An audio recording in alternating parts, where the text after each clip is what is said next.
Colombia hace más de 70 años nos hemos encontrado permeados por el conflicto armado interno, por parte de grupos paramilitares, agentes del Estado y guerrilla, atentando con familias que se encuentran en zonas muy vulnerables y no teniendo la capacidad de poder enfrentar a estos grupos, generando desigualdad y siendo ellos mismos desterrados de sus propias tierras, sin poder tener garantía de sus derechos naturales, que están incluidos en nuestra Constitución.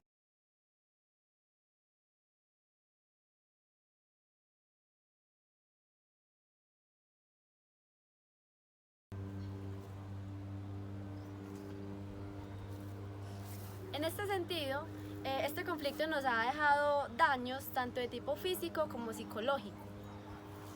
Y podemos observar cómo las víctimas, quienes son las partes del conflicto que más se ven afectadas por todos los agentes que interactúan en este mismo, son las que menos papel protagónico.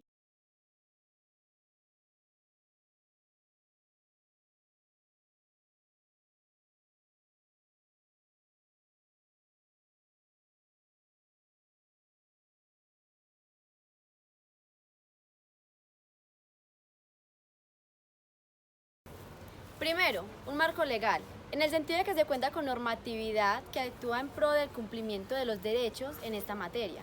Sin embargo, y no menos importante, podemos identificar que este sistema es poco eficaz y desigual y que solo es garantista para ciertos sectores de la Segundo, sociedad. tenemos el proceso de paz, que los protagónicos son la ciudadanía, siendo ellos los que quieren reclamar y buscar la verdad de esos derechos constitucionales. Tercero, el Estado. En el tema del conflicto armado interno, es increíble resaltar que surge una gran problemática, que pone en entredicho la capacidad del Estado como principal garante de los derechos, tanto individuales como colectivos, generando de esta manera que sea la misma sociedad quien reclame la construcción de alternativas más justas. Cuarto, memoria y verdad. En cuanto a la dignificación y esclarecimiento de los hechos por parte de los victimarios hacia las víctimas, ya que estos necesitan saber el contexto de cómo sucedieron los acontecimientos por parte del conflicto armado interno.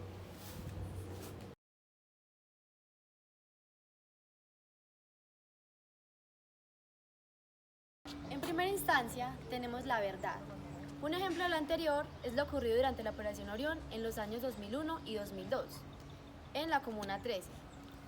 ¿Qué pasó aquí? Los hechos acontecidos nunca fueron esclarecidos para las familias, para las víctimas.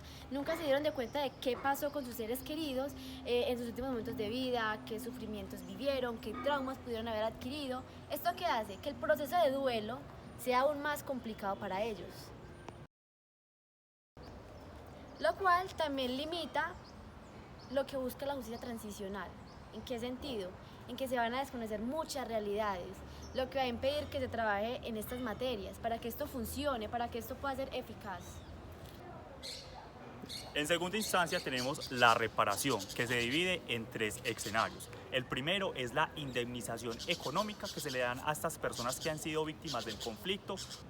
Como segundo escenario tenemos la restitución de tierras. Estas personas que han sido desplazadas de su domicilio a las ciudades para optar la calidad de desplazados, el Estado por medio de la ley 1448 les da la posibilidad de que puedan adquirir nuevas tierras, siendo un medio viable para que las personas puedan sentir un poco de paz en esta problemática que afecta a toda nuestra población. Y como último escenario tenemos el esclarecimiento absoluto de la verdad, que son las familias que quieren saber qué ha pasado con sus seres queridos para poder tener la paz y la certeza de que ha muerto o qué ha pasado con su cadáver.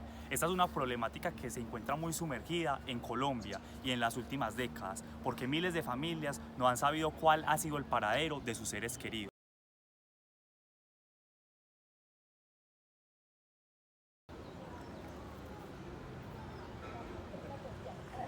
Por último, estos en base a la restitución se comprometen a no volver a cometer el mismo hecho, ya sea la misma persona u otro miembro de la sociedad, es decir, la no repetición.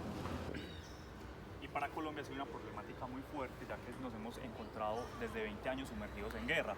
Como le venía comentando al compañero Mateo, ¿qué análisis se puede hacer para la reparación de los derechos de estas víctimas. Cuénteme, Mateo, ¿usted qué opina de eso? Y para Colombia ha sido una problemática muy fuerte, ya que nos hemos encontrado desde 20 años sumergidos en guerra.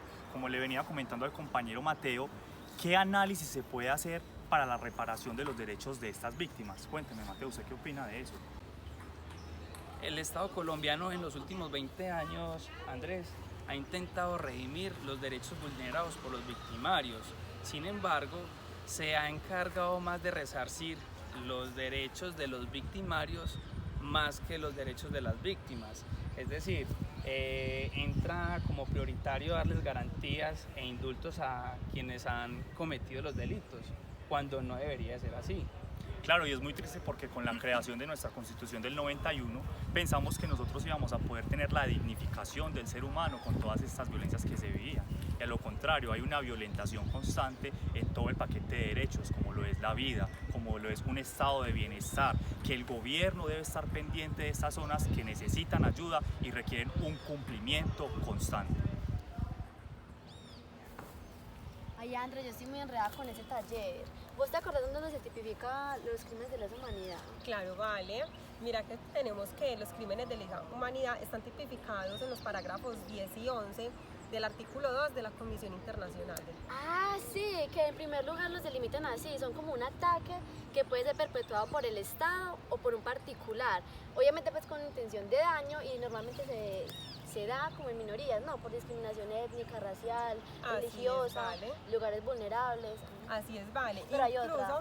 Incluso podemos destacar que los crímenes de lesa humanidad también están ahí tipificados como los actos inhumanos, tales como el asesinato, el exterminio, el sometimiento a la esclavitud, la persecución contra población civil, ya sea por motivos raciales, políticos, culturales o religiosos. Ve, Andrés, ¿sabes qué? Pues yo me quedé pensando en clase.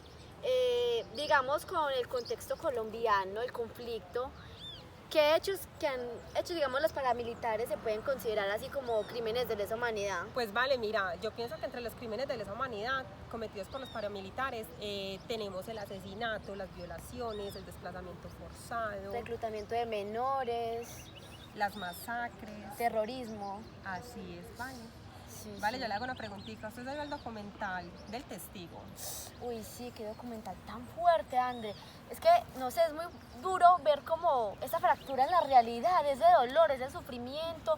O sea, es increíble ver cómo la religión ha ayudado inclusive más que el Estado, ha dado más apoyo para el conflicto interno que hay en las personas, en Es las verdad, víctimas, vale. para afrontar todo lo que ha pasado. Es Es verdad. increíble ver todo eso. Es que incluso, vale, yo digo que ahí claramente se evidencia una serie de crímenes de lesa humanidad, porque mira que evidenciamos masacres, torturas, asesinatos, o sea, y es increíble ver que la gente, en vez de hablar con odio, habla pues como con esas ganas de perdón y de resignación por lo que está pasando.